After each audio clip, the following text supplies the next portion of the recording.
morning sun rose over Sunrise Valley. Like it did every day, the light was golden and warm. Children ran through the streets toward the school building. Parents waved goodbye from doorways. Farmers walked to their fields. It was a normal day on New Haven. New Haven was a beautiful world. Humans had found it 150 years ago. They built farms and towns. They raised families. The planet had green forests and blue rivers. It was perfect for growing food, perfect for raising children.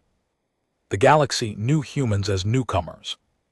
Other species had traveled the stars for thousands of years. Humans had only joined the Galactic, conquered recently. Many alien races thought humans were young and weak. They thought humans were soft and emotional. They did not understand humans at all. The Vethkai were one of these species. They were tall reptilian creatures with scales like green metal. They had ruled dozens of star systems. For centuries, they feared no one there. Warriors were brutal. Their merchants were greedy. They saw the human colony on New Haven, and they saw opportunity. Beneath Sunrise Valley lay rare minerals. The Vethkai wanted these minerals. They did not want to trade. They did not want to negotiate. They decided to simply take. Warlord Sithrak commanded the raiding party. He was old and cruel. His scales were scarred from many battles. He had killed thousands in his long life. He looked at the human colony and saw nothing but weak creatures to sweep aside. The attack came without warning. Vethk ships dropped from the sky like metal rain. Energy weapons burned through buildings. Warriors in heavy armor marched through the streets. People screamed and ran. The humans fought back. Farmers grabbed weapons and fired at the invaders. Security officers organized defenses. But they were too few. The battle was short and brutal. Many humans died that morning, but the worst was yet to come. The children of Sunrise Valley had gathered in the school shelter. This was the safe place. The building was strong.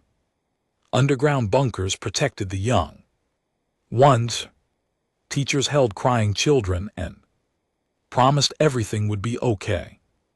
Warlord Sithrak stood outside the school. His soldiers reported the location of the shelter. He could have ignored it. He could have taken his minerals and left. Instead, he gave an order that would change the galaxy forever. He ordered his soldiers to collapse the shelter. The explosion was massive. The ground shook. Dust rose into the air. And beneath the rubble lay 47 children. The youngest was 4 years old. The oldest was 12. They had done nothing wrong. They had simply been born on a world that contained something the Vethkai wanted. Sithrak was not finished. His cold reptilian face filled the screen. Behind him, the destroyed school still burned. Human colonist, he said, this is what happens when you stand in our way. Leave these worlds, abandon your claims, or we will do this again and again until none of you remain. He broadcast this message across every human channel. He wanted them to see. He wanted them to fear. He thought terror would make them submit. He was very wrong. The survivors sent distress signals to Earth. News spread quickly. Within hours, every human in the galaxy knew what had happened. They saw the footage. They saw the burning school. They heard the names of the dead children. Among those names were 3 children from the Vance family. Their grandmother was Admiral Helena Vance. She commanded the 3rd Expeditionary Fleet. When she received the news, she sat alone in her quarters for 1 hour. No one knows what she did during that hour. When she emerged, her face was calm, her eyes were not. On Earth, the United Colonial Parliament gathered for emergency session. Representatives came from every colony, every nation, every settlement. The Great Hall was silent as they watched the VethQE message play. When it ended, the speaker stood. His voice was steady, but his hands shook. "We have a choice," he said. "We can file protests through diplomatic channels. We can demand justice from the Galactic conquered. We can wait for committees and tribunals. We can be civilized." He paused, the silence stretched. "Or we can invoke the doctrine of bloodline accountability." Gasps filled the chamber. The doctrine was an ancient law. It was written into the founding documents of the Galactic conquered itself. It permitted something terrible. When a crime was committed against the children of a species, the victim species could demand total payment, not just from the criminals, from their entire bloodline, their families, everyone who shared their blood.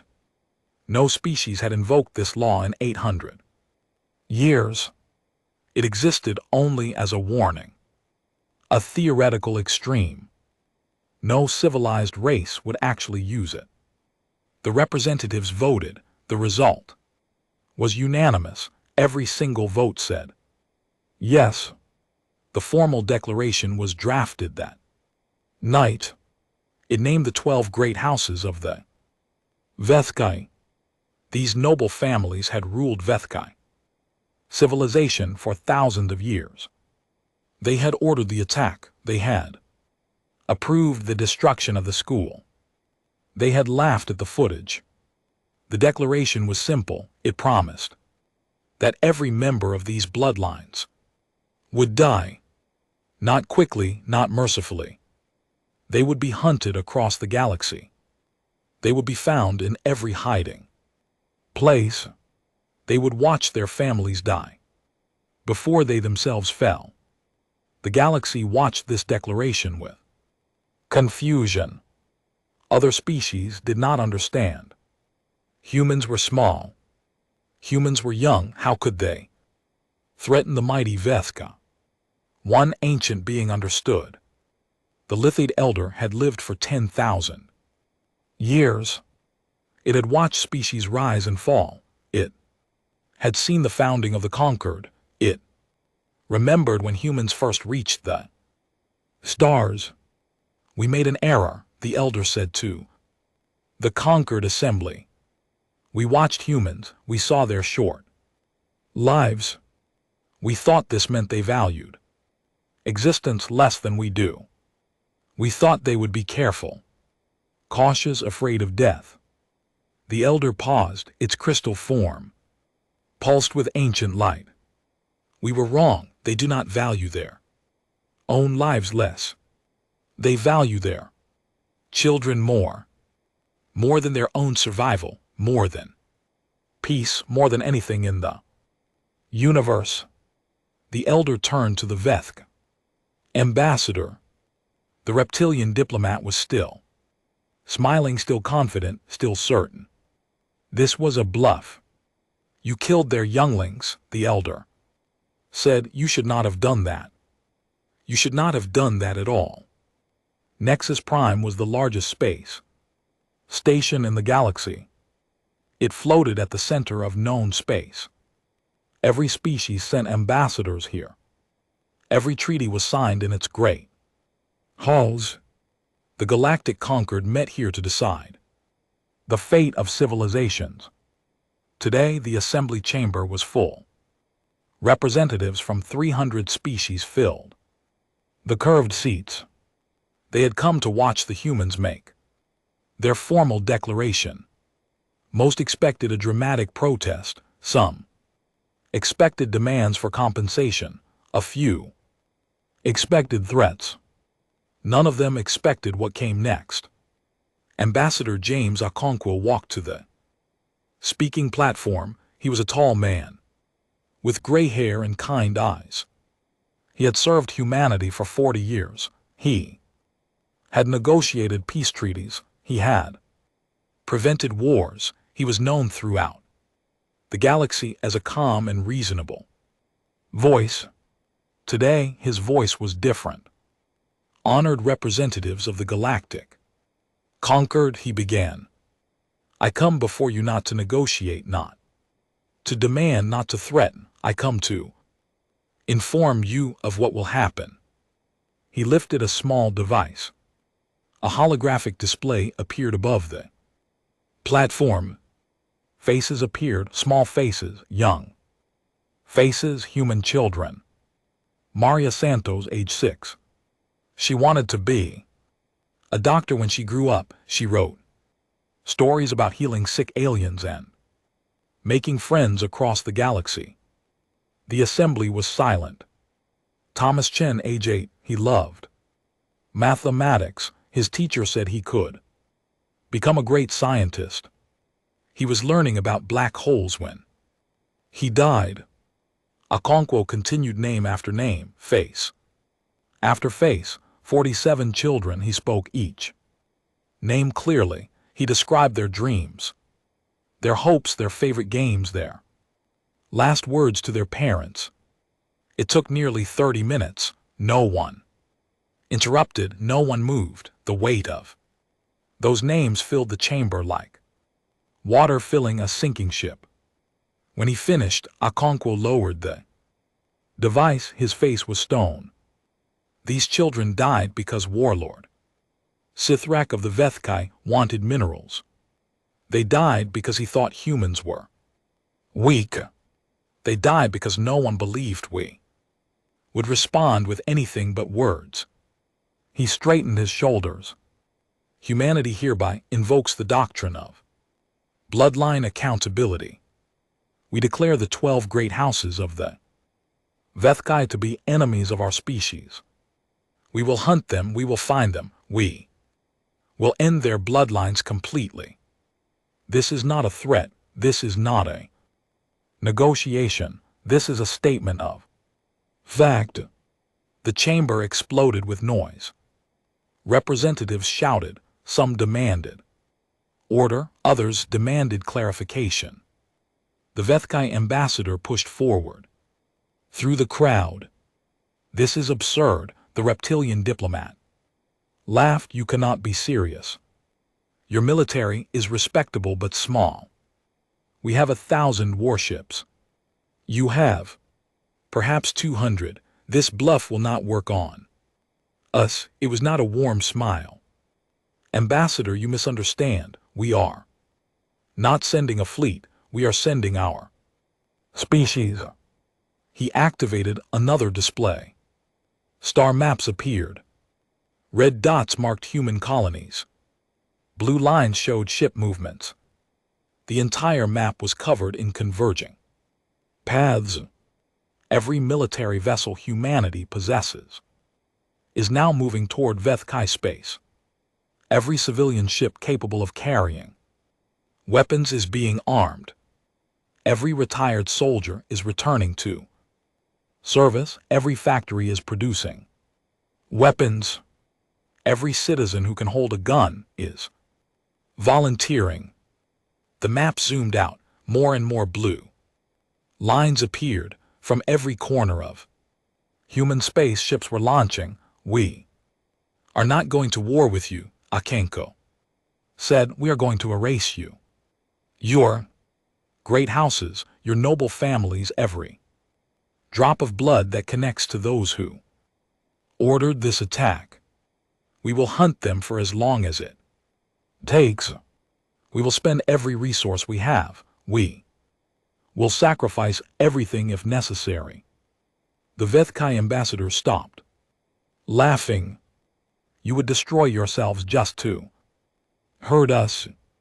No, Okonkwo said. We would destroy ourselves to avenge our children. There is a difference. You will understand it soon. The elder races watched in horror.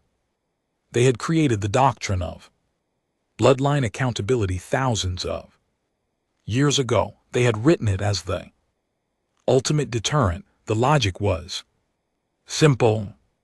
If a species knew that harming children would result in their complete destruction, they would never harm children.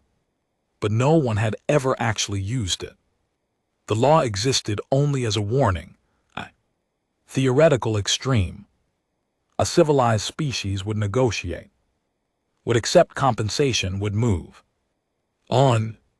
Humanity was proving that it was not a civilized species, not when its children were involved. Its voice rumbled through the chamber like distant thunder.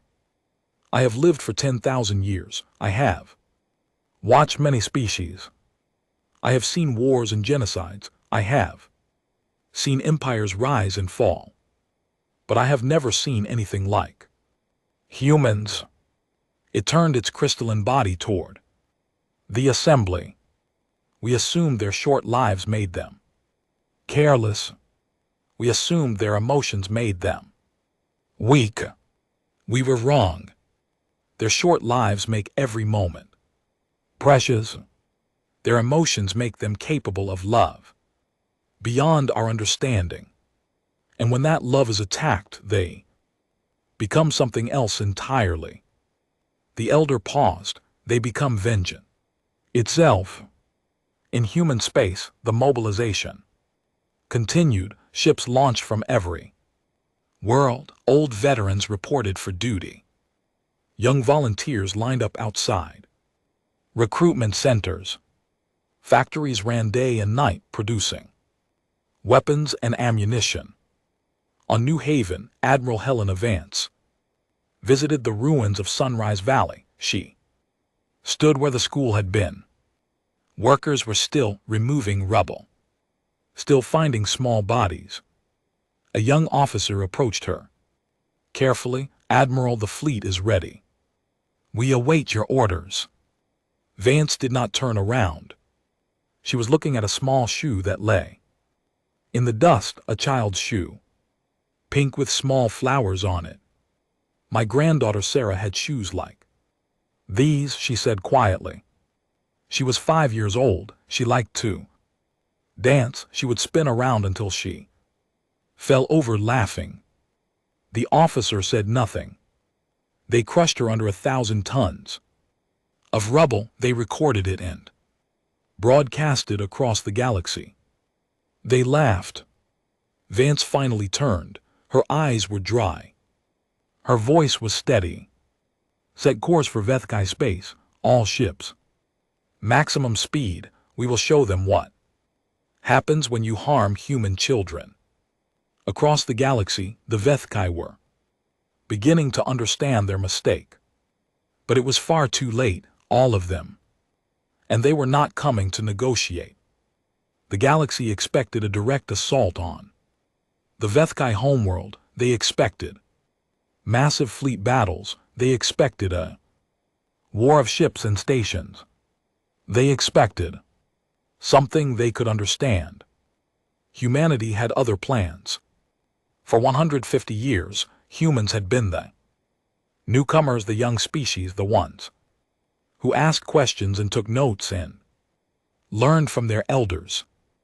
Other species had taught them, helped them, welcomed them into galactic society. They had also underestimated them. During those 150 years, humans had built something quietly, carefully. They had created intelligence networks that spread across the galaxy. Human traders knew things human diplomats heard. Things human workers in every port and station watched and listened and remembered. Now those networks activated. Within days, humans knew where every member of the 12 great houses lived. They knew their addresses, their ships, their secret retreats, their hidden bunkers. They knew the names of their children and grandchildren. They knew everything. The first house fell on a quiet night. House Kethrix was one of the oldest. Noble families, they owned 3-star systems, they had estates on a dozen worlds. They thought they were safe. They were not. Human strike teams hit every location at the same moment. There was no warning, no chance to run. Guards died before they could raise alarms. Doors were breached before they could be locked. In 30 minutes, every member of House Ketherick was dead. Humans did not torture them. They did not make them suffer. They simply ended them quickly and efficiently, like removing a diseased part from a healthy body. The galaxy watched in shock. The Vethkai ambassador screamed for intervention. He demanded that the conquered stop this madness. They are following your law. Lithade Elder responded, a law that you agreed to when you joined the conquered. Law that promised exactly this. Consequence for crimes against children, but no one actually uses that law. The ambassador protested. Humans do. House after house fell. Night after night, system after system. The great houses tried to run. They scattered across the galaxy. They hid on distant worlds. They changed their names and appearances. It did not matter. Humans found them all. The truly surprising thing was how much help the humans received. Other species began providing information. Some did it because they believed in justice. The children of Sunrise Valley deserved vengeance and they would help deliver it. Others had their own reasons. The Vethkai had made many enemies over the centuries. They had cheated trading partners. They had stolen territory. They had broken treaties. Many species were happy to see them suffer, and some helped because they were afraid if humans would do this to the Vethkai, they might do it to anyone. Better to be their friend than their enemy. Warlord Sifrak watched his world collapse. House after house fell. Family after family was erased. He saw the reports. He watched the footage. He began to understand what he had done. He had not simply killed children. He had awakened something terrible. Sithrak gathered his remaining loyal soldiers and ran. He took his fastest ship and fled into the deep black between stars. He would hide, he would wait. Eventually, the humans would lose interest. Eventually, they would stop hunting. He was wrong. Human ships followed him, always behind him, always getting closer. When he jumped to a new system, they were there within hours. When he hid among asteroid fields, they searched every rock. When he ran to the edge of known space, they kept coming. Meanwhile, on the Vethkai homeworld, something unexpected happened. The common people began to revolt. The great houses had ruled for thousands of years. They had been cruel masters. They had taxed heavily and punished harshly. The common Vethkai had no love for their nobles. Now those nobles were bringing destruction upon everyone. The human fleet was getting closer. The humans had made clear that they only wanted the great houses. They had no quarrel with ordinary Vethkai. They would not harm civilians. The common people believed them, and they decided they did not want to die protecting nobles who had never protected them.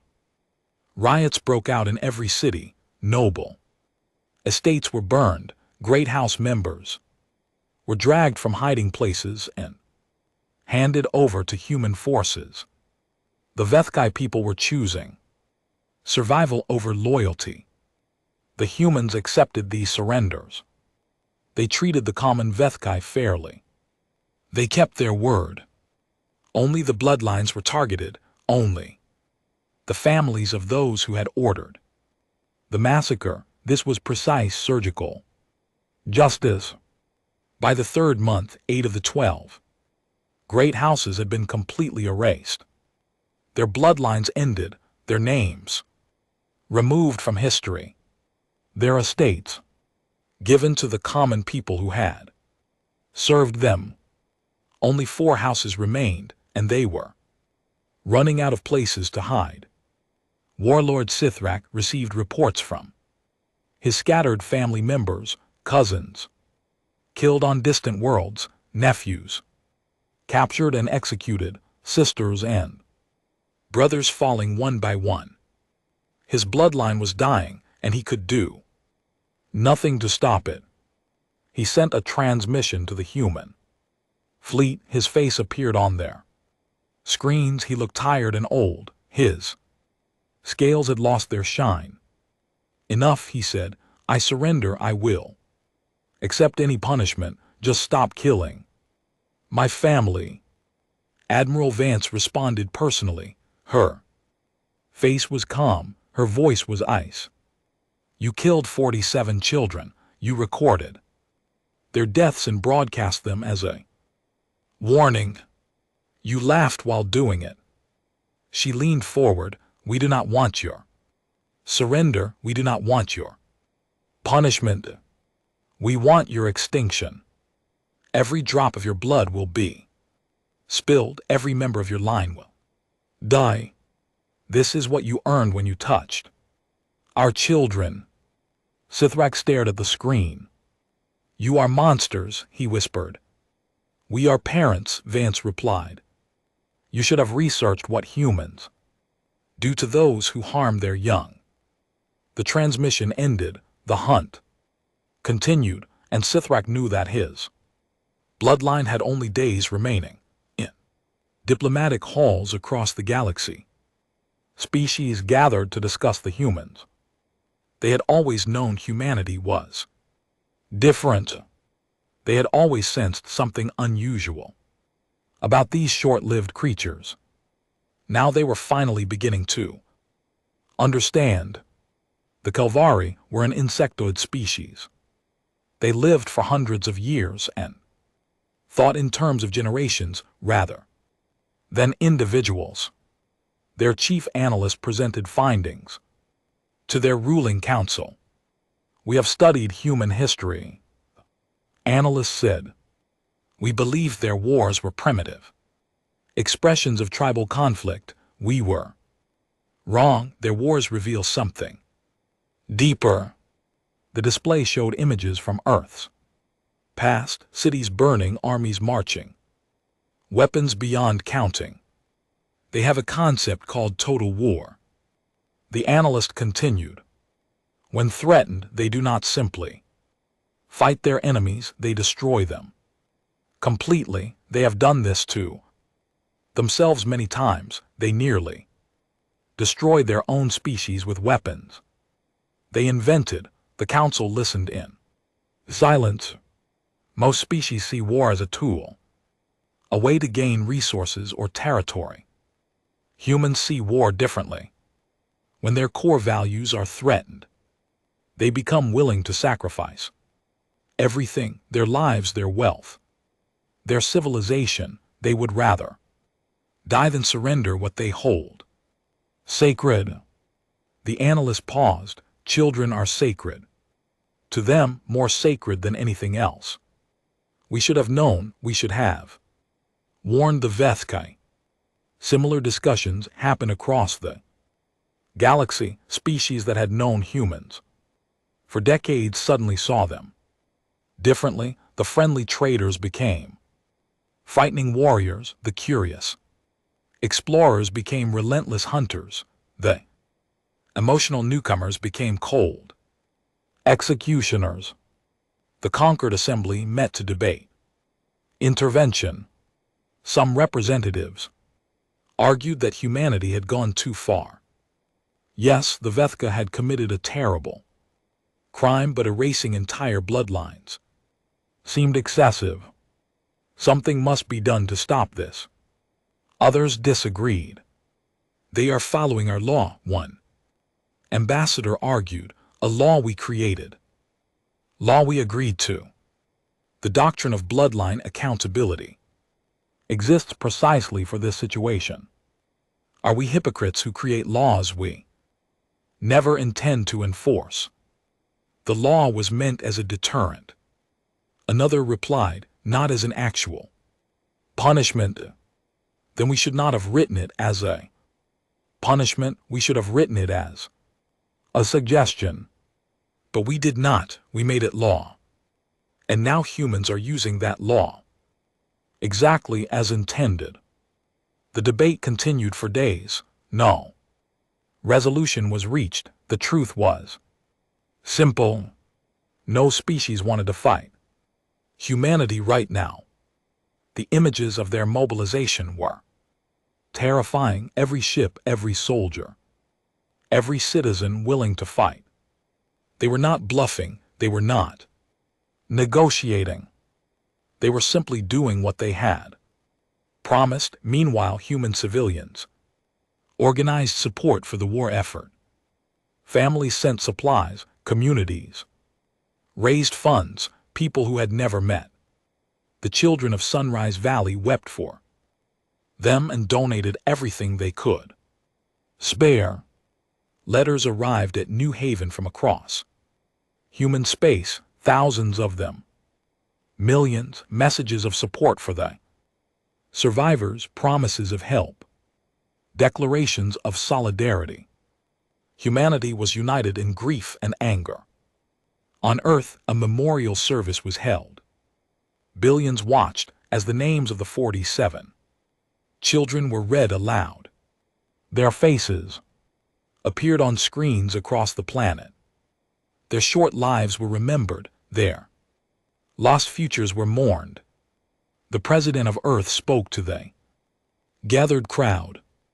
These children did not ask for war, they asked for nothing except the chance to grow up, to learn, to play, to become whatever they dreamed of becoming. That chance was stolen from them by those who thought we were weak. She looked into the camera. We are not weak, we are not merciful, we are not forgiving, not for this, never. For this, our children are everything to us. Everything, and anyone in this galaxy who forgets that will learn it again. Through blood and fire. The speech was broadcast across the galaxy. Other species watched it carefully. They saw something in human eyes that they had never noticed before. A fierce protective love that burned like a star. A willingness to sacrifice anything for the young. Admiral Vance continued to lead the hunt, but she took no joy in it. Late at night she walked the corridors of her flagship alone. She looked at pictures of her grandchildren on her personal device. She remembered their laughter, their hugs, their small voices asking endless questions. One of her officers found her staring out a window at the stars. Are you all right? Vance did not turn around. I keep hoping I will feel better. I keep hoping that killing them will bring some peace. But it does not. Nothing brings them back. Nothing fills the emptiness. Then why do we continue? Vance finally turned. Her eyes were wet, but her voice was steady. Because this is not about feeling better. This is about making certain it never happens again. When this is over, every species in the galaxy will know. Human children are untouchable, protected by something more powerful than any fleet, protected by human rage. She wiped her eyes. My grandchildren are gone. I cannot save them, but I can save every human child who comes after. I can make certain that no alien ever thinks of harming them. That is enough. It has to be enough. The hunt neared its end. Only Sithrak and his immediate bloodline remained. They were cornered on a dead Moon at the edge of known space. There was nowhere left to run. 47 human ships surrounded the moon, one ship for each. Child killed at Sunrise Valley. They waited in perfect formation. Patient, relentless, inevitable. Sithrak looked at his remaining family. His sons, his daughters, his grandchildren. They huddled together in the bunker. They knew what was coming. "I am sorry," Sithrak said. "I did not. No, I did not understand what they were." His eldest son looked at him with hollow eyes. "You killed their children. What did you think would happen?"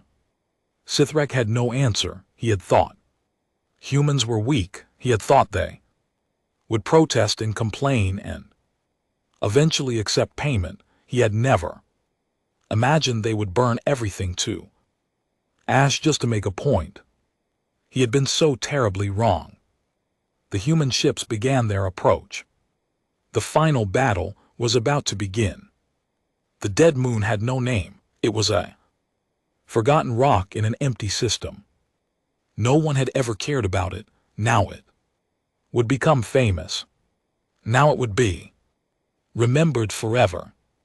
Warlord Sithrak watched the human ships approach, 47 vessels in perfect formation. They moved slowly, deliberately. They had all the time in the universe. Their prey had nowhere to run. His family gathered in the main bunker. 23 Vethkai remained, the last of his bloodline, sons and daughters, grandchildren, nephews and nieces. All that remained of a noble house that had ruled for 3,000 years.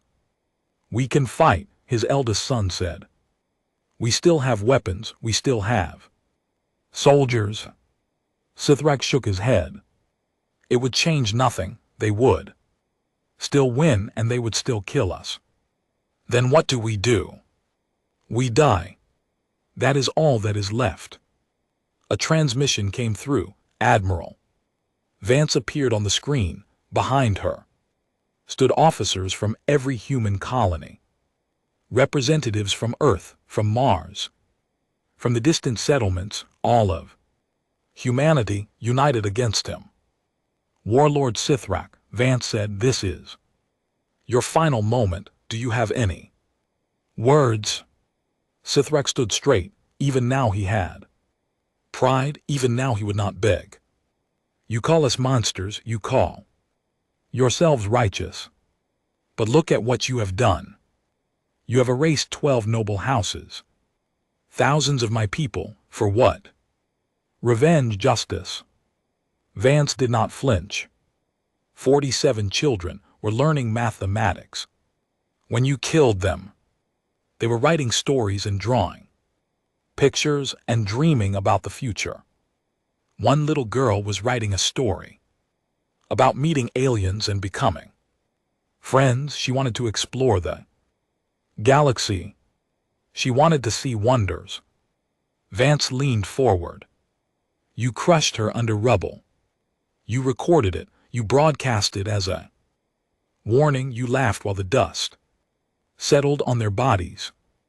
Her voice dropped to something cold and final. "This is proportional. This is exactly what you earned. You touched our children. Now your bloodline ends." Sithrak roared at the screen. "This is barbarism. You pretend to be civilized, but you are worse than any species in the galaxy. You are savages." A new voice answered him. A human commander named Chen. He had lost 2 nephews at Sunrise Valley. "You are wrong. We are not savages. Savages kill without thought, without purpose. We are something more dangerous. We are patient. We are thorough. We remember everything, and we never forgive harm to our young." Commander Chen smiled. It was not a friendly smile.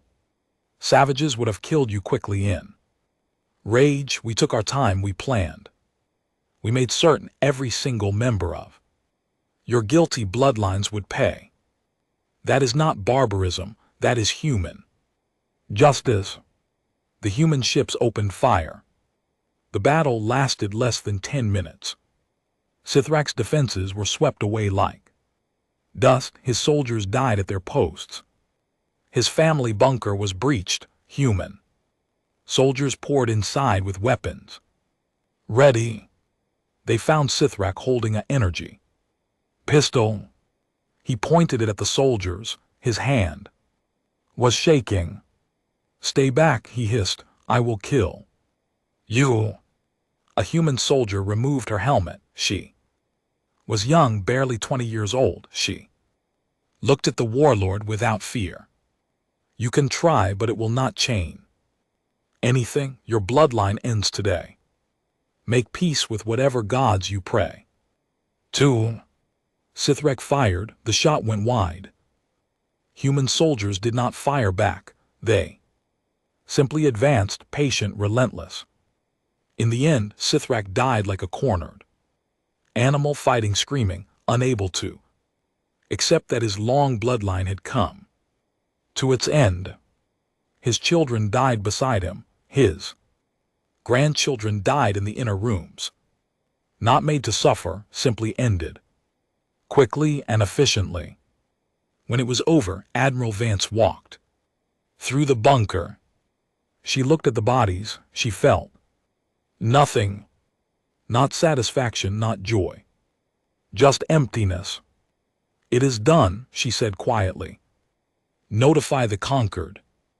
The doctrine of bloodline accountability has been fulfilled. The 12 great houses of the Vethkai are extinct. The galaxy received the news in silence. The war was over. Humanity had done exactly what it promised, not more, not less. They had erased the guilty bloodlines and stopped. The Vethkai common people were spared. The ordinary citizens who had not participated in the massacre were allowed to rebuild their civilization. Humanity had been precise, targeted, terrifyingly efficient. Ambassador Okonkwo returned to the conquered assembly. He stood at the same platform where he had first spoken the names of the dead.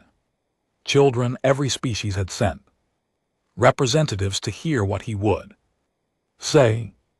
We did not do this with joy, Okonkwo said. We did not do this out of hatred. We did this because you wrote a law that said some crimes are unforgivable. A law that promised total consequences for harm to children. He looked around the chamber. We hope no one ever has reason to invoke that law again. We hope every species in this galaxy remembers what happened here. Human children are protected by law, by custom, by the certain knowledge of what will follow any who harm them. He paused. We are a friendly species. We trade fairly. We keep our treaties. We believe in second chances for most offenses. But some things have no second chance.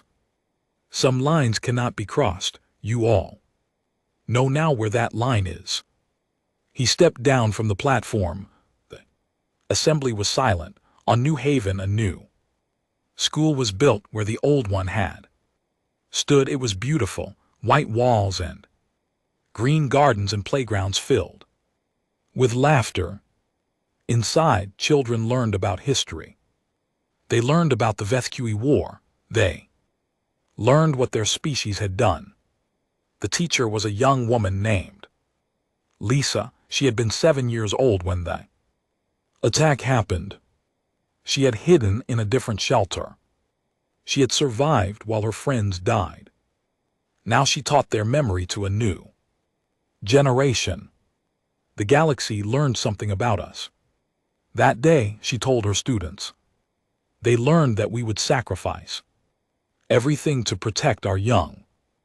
They learned that our love was stronger than any weapon. A child raised her hand. Were we the good guys or the bad guys? Lisa considered the question carefully. We were parents, we were siblings, we were family. Good and bad are complicated questions. But one thing is simple. We protected our children, we made certain no one would ever harm them. Again, she smiled sadly. That is what humans do. Years later, a delegation from a distant species arrived at Earth. They were new to space travel. They had heard stories about humanity, but wanted to see for themselves. Their diplomat met with human officials. We have heard things, the alien said. Nervously, we have heard about the Vethkai, about what you did to them, is it true? The human diplomat was a kind woman with warm eyes. She smiled gently. We are a very friendly species. We trade fairly, we keep our treaties, we believe in peace and cooperation. We welcome new species to the galactic community. She leaned forward slightly. Just do not harm our children ever for any reason. And we will remain the best friends you could hope for. The alien diplomat nodded quickly. The message was clear. Across the galaxy, a new proverb spread. It was spoken in 1,000 languages on a million worlds. A warning passed from generation to generation. Humanity forgives much but never harm their younglings. For that they will end your bloodline and salt the stars where you stood. And no species ever forgot it.